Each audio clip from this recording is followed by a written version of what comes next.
Hi everybody, today we're gonna make some super healthy, delicious, guilt-free oats cookies.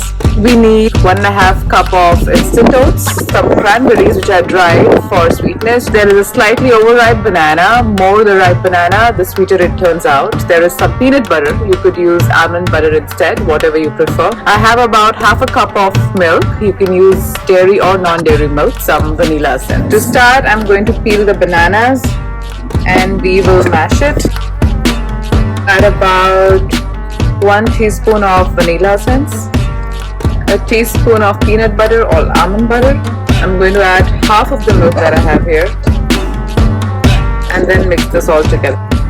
Add our oats to the mixture, add our cranberries for the extra sugar and mix well. And now we will transfer this to a baking dish. I have my baking dish here and I'm just going to spray some oil very lightly. And now we will place the cookies here. So just take it like a spoon at a time and just put it on your baking dish and slightly press it. You don't want it too thin.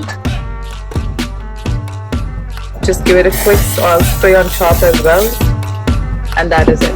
I'm going to take this and bake this now at 400 degrees for about 20 minutes. Our freshly baked cookies are ready. You can see they have a slight tint of brown. So you want to ensure, even sometimes if it's not done in 20 minutes for you, you want to ensure this kind of a color and texture. Let them cool for about 15-20 minutes. You don't want them to be hard. And then it's ready to eat. Enjoy with your coffee or your tea, totally guilt-free.